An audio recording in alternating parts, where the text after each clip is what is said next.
ever done, which is to use a free supermarket website, web pages, and just kind of hand code stuff and put it up. It's always been run on the cheap. We do now pay for web space, but the basic low-end stuff and just, yeah, WordPress, very, very basic. I mean, I've had people come in and say, we could do this, we could make this all great, and you could have a kind of floating in thing and all this video stuff. I'm kind of going, oh, well, yeah, and how much is that going to cost? And there's a danger in Yeah. losing control of things as well, and always having to get in touch with someone else. Oh, I need this, or I need that, and can you help me? It's better to be able to do it yourself. That's the that's the way that I've been doing it, is that I can, I mean, it started out with dial-up, but I can get onto the back end of my site and fix something.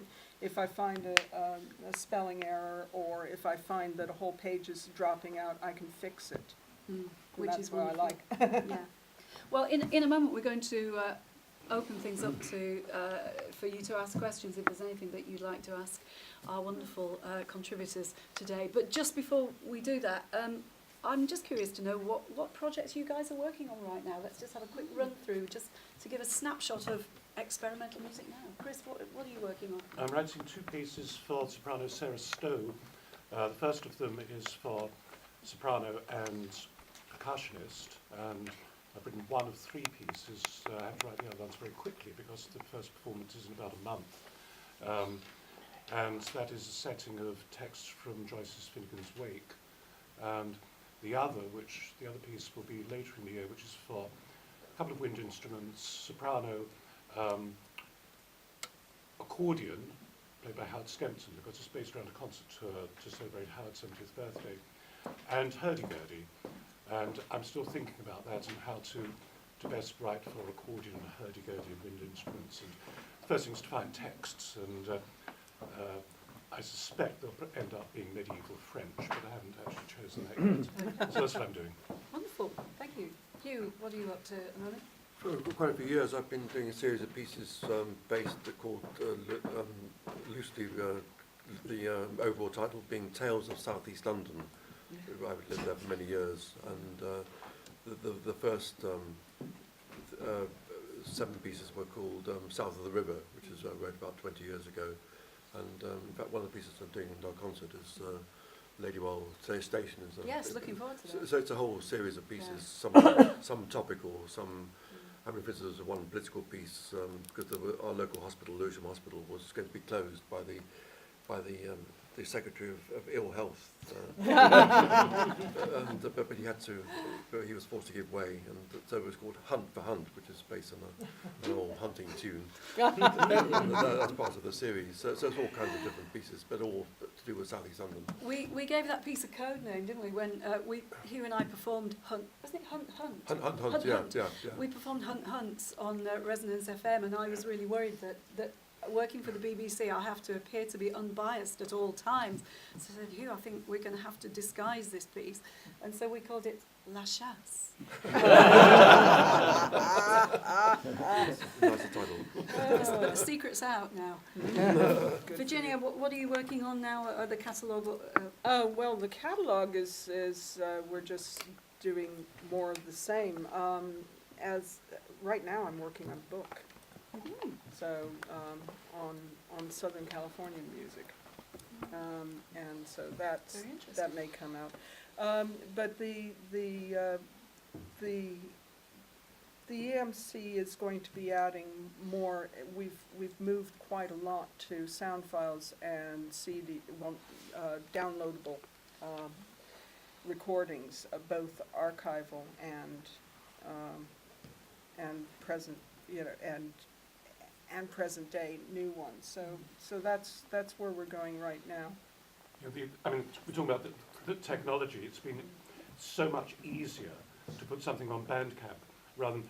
I'm still in the point of having to make a CD. If somebody orders a CD, I have to actually put it on the CD. I have to print out the cover. I have to buy the shell, which is increasingly difficult to do. Yes. I have to put it in the post. I have to send it off to people. It takes me time. It's like And- the first EMC. Yeah. I think. Yes, very. The- It's just enormous. You would not realise how enormously time-consuming it is to make CDs by the single issue. But it's the only way to do it, because we can't. The demand is never going to be enough that we can order 1,500 of them. It just doesn't work. John So- Walters, in reviewing one of Chris's pieces, said the EMC, Chris Hobbs's CDs always look like he makes them on his kitchen table. And Little does he know. it's on his studio table. And Yeah, so John, technology has been enormously useful in that. John, what are you doing? Well, at the moment? my piano sonata output's been slowing down recently. I'm only up to 178. So I'm just trying to accelerate a bit and get a few more. Yeah, get that Wonderful. 200th. Well, thank you so much. And if anybody would like to ask a question, we've got about 8 minutes of time left. If there are any burning questions, yes, gentlemen. Can I first just correct Virginia that in CoMA East Midlands, whilst we do sometimes play off Bausch, we regularly play off all sorts of other media. Oh, I just said you were more, Including, we have one of the composers in our group uses paintings or 3D sculptures, and we improvise from those. I didn't say anything about Wow. what you were doing, I just said you were more disciplined than Scratch. We did say we played off Bausch.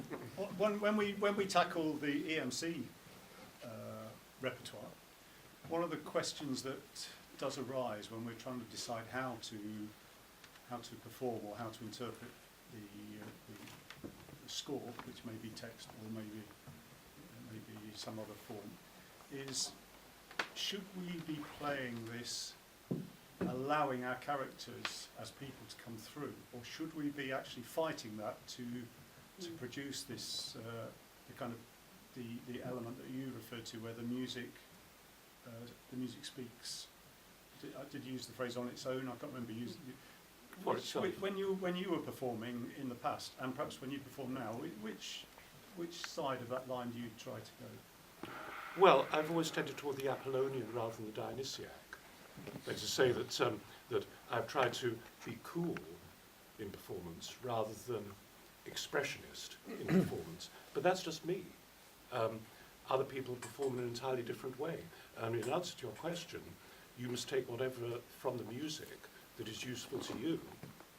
And the music cannot exist without you. Therefore, it has to go through your personality. Otherwise, the music is simply dead. And that's true of any music from any period of history. Not just the text music, it's true of Beethoven, Schubert, or Machaut, or Boulez, or Brown-Fenio. It inevitably is going to reflect the personality of the person who is playing it, because the person who is playing it is a human being, Okay, not a machine. if I may ask for a little bit more clarification, because you imply that personality is something on a line and you can add 0% to 100%. No, Whereas not at actually all. it's very complex, so you can No, apply different aspects to your personality. Of course you can, of course you can. And that depends entirely on the medium of the notation and the kind of thinking behind the piece. And also whether it's what kind of ensemble it is. You know, is your self-expression going to mess somebody else up? You know, you have to figure out how to work with others. I was in paragraph 6 of Carter's Great Learning one time. It was a great all-star lineup. There were loads of people around, and a girl sat right in front of me with all of her kitchen equipment, pots and pans and stuff. And this was a very delicate piece that you had to wait for little holes and, you know, little rests and stuff to make your noise. And she went for about 20 minutes. Many people will remember Dave Smith's remark, develop a sense of social responsibility, and that's his own That's word. it. Yeah, that's a good one, yes. Well, so there was a balance there, I guess. Yeah, sort of an intelligent And, intelligent making of decisions. I think perhaps your personality comes through in the little decisions you make that you may not even be aware of when you perform with things. Yes. Actually, just to add on to that, I think a lot of it has to do with the initial interpretation stage. And actually, I'll be talking a lot about that at my talk at 5. So, yeah, I think a lot of it has to do with how the composer addresses the performer to interpret what the music is, and then at that point there's a whole series of processes that happen. Any more questions? Yes. Just to refer to how CoMA, I don't think is identical to Scratch Orchestra. It does things which are very similar, but I think, and Chris would back me up, I mean, I came to CoMA as an poor amateur pianist, interested in Stockhausen and Moderator. I came from a very strong modernist background. I wanted to play their music, which I couldn't ever play in the inner form. So that was why I wanted to work with composers and break down that barrier between the amateur and the professional, just to understand the world. And then I've become much more interested in this. But I think CoMA was really about not a single aesthetic of any. Is that fair? No, it's absolutely fair, yeah. And I would be interested to know of our composers here whether you actually like the modernist genre at all, whether you sit at home and listen to it or not, or whether you actually don't like it. I think we've all been asked this, haven't we? Do you actually like this? What do you say? Well, for a start, I think we're running out of time. I think we have to Yes, perhaps extend this to after the Couple piano of minutes. concert, because we've got very, very little time. But, I mean, what you've raised is very interesting discussion, but I think it might be one that we should have after the concert rather than before it. But we will certainly have it then. Yeah. Are there any more questions? We have 2 minutes. Time for a quick Table. question and There's something. the lady here.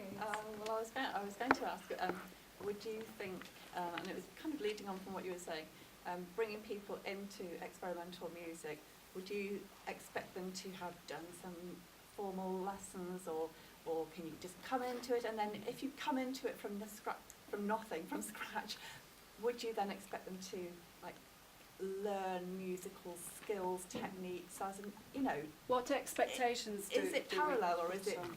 together with? It depends what music you're going to be studying, if you like. I mean,